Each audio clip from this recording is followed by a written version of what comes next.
Howdy folks, Rich with Unloaded Media here, and it is review time for the Craft holster, obviously. I mean, the name of the Craft holster, it's got to be a holster, right? For the Smith & Wesson Model 627.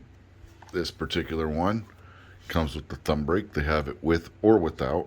I went with the thumb brake for extra security for it. And pull that out and see this beautiful 627 with its 8-round cylinder. 8 rounds of 357 held in this gun, so really nice little handgun here. Well, it's not little, I mean, this thing's heavy. But let's set that aside because that's not what this review is about. The review is about this right here. We got this nice black holster from Craft Holsters, and this is what our review about is right here. You can flip it over and you can see you got their logo and the logo of the actual manufacturer over in Europe, I believe. I don't remember where. I was going to say where, but I forget. I'll figure it out and I'll leave a comment down below. But in the description. But yes, I forget exactly where they're based out of. Again, made by Falco for Craft Holsters. And yeah, that is really nicely stamped in there. And you can see the threading on this. The threading is really nicely done. Got some wrinkling in the leather, but that's to be expected. I mean, this is after 3 months of use. You got a nice little Falco Eagle logo there on the snap. Snap is nicely riveted on there. You can see you got the rivet there. And you got the other half there. And again, nicely sewn together with their. And you got the little markings here stamped into the leather to give it a little flair, I suppose. But it's a really nice leather holster. You can see it's kept its shape well. This is after 3 months of use.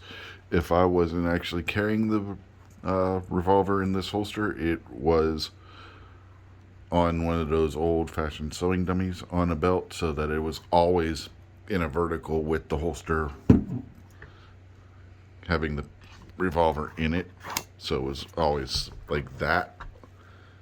It hasn't been stored flat because I was to test to see how much the loops would deform, if any, and other than a little bit of deformation, which is expected from having the belt just putting pressure on the loops as you're wearing it. There has been no deformation north to south, just a little bit that way, which is to be expected because leather will form to a form, I guess you could say, because I think that's what they call the sewing dummies. They call them, I believe they're called a form. But yeah, so it did form a little, which again, leather's going to do. Now, when I first got it, they said there's some break-in period to do the plastic bag method where you put your revolver in the plastic bag and put it in the holster and let it sit. I did not really have to do that with this. The holster fit perfectly right out of the box and fit it like a glove. The one issue where I did have to form was the thumb brake, because of where it sits behind the hammer. I had to get that formed. And again, this, as I stated in the unboxing video, this was supplied to me at no cost by Craft Holster for the purposes of doing a review. Just want to get that out there in full disclosure. And when they sent me the holster, they also sent me their forming kit, which basically gives you a solution. I don't remember what the makeup of that solution is, and it's long gone, so I can't look it up for you guys. So, but anyway, you can purchase it. When you buy your Craft holster, it's a small fee, but basically it lets you do what they call the wet method. So with the rest of the holster, I didn't have to use it, but with this, the thumb brake, if you get the thumb brake version, I recommend getting the wet forming kit that they have. Again, it's only a couple bucks extra, but it's worth it, and it will help that leather soften up a little bit so that it forms properly to where the hammer sits on your revolver. And that'll be just a little bit of a retention protection there, because again, this is a leather holster, and leather holsters generally aren't the best retention holsters without some kind of thumb brake or what have you. I mean, I'm sure there's some exceptions.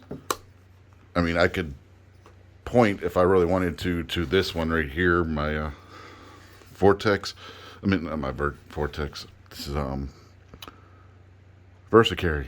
Damn, it's one of those days, folks. Okay, but yeah, you can see the Versacarry logo there. But again, this isn't about this holster. But this holster has positive retention by itself without having that thumb brake. But this is also a hybrid, leather and Kydex, so that kind of disqualifies it. I mean, you can see right here, there's Kydex right there on the little thumb screw. So generally speaking, your standard leather holster, you're going to want some kind of retention. I mean, there are some leather holsters, again, that do have a more positive retention without a thumb brake. I prefer them with a thumb brake if I'm going to be carrying a standard straight leather holster for that reason. But that's it. I mean, that's why I went with the thumb brake. You notice, I mean, it's not going to fall out of there because that thumb brake is going to prevent it. So you get your positive retention. Yeah, it's going to slow your draw down a little bit, but, you know, I don't know why I'm shaking up empty holster, but as you can see, if I don't have the thumb brake on and I flip it, this revolver is heavy enough, it just falls right out with that. I don't even have to shake it. So, yes, especially with Smith & Wesson end frame revolver, I do recommend thumb brakes. So that's why I went with it. And even if you look at the old West holsters and stuff, they had a loop that would go over the hammer for that reason. You want something that's going to hold your revolver in your holster so it doesn't fall out. If you get in with a Kydex, you don't have that issue. This, again, has no Kydex. This has no polymer of any variety inside of it. It's just straight leather, so little extra security. It ain't going to hurt you. If you need to draw, yeah, it'll take you a couple seconds longer, but it is what it is. I mean, what I got this holster for, this isn't going to be like an everyday self-defense gun. This is primarily for use as if I'm walking through the woods and there's an animal or some such that needs to be dealt with. That's what this revolver's for anyway. If I need something for an everyday carry, that's what this is for. So, yep, that's it, folks. I mean, I highly recommend this holster. If you have an end frame revolver, it fits well right out of the box. It didn't have any major deformation after 3 months of being stored or carried in the vertical position. Again, the only thing I needed any break in really was the thumb brake there, the strap on that goes behind the hammer. Really well done snap on there. As you can see, that is not coming out of there. And if you're wondering what that little rattle was, I need to tighten the sight up a little. So no big deal there. It's just the sight's a little loose. The blade's a little loose. But it's not a big deal. It doesn't affect the accuracy of the revolver in any way, shape, or form. So that's it with this review. If I feel the need to do so to update this, in a few months I will. But for now, this holster is good to go. And I, again, wholly recommend it. And if you're in the market for something, especially for an end frame, this holster will do you well. So, yeah. Until next time, folks, have a good day, and we will catch you later.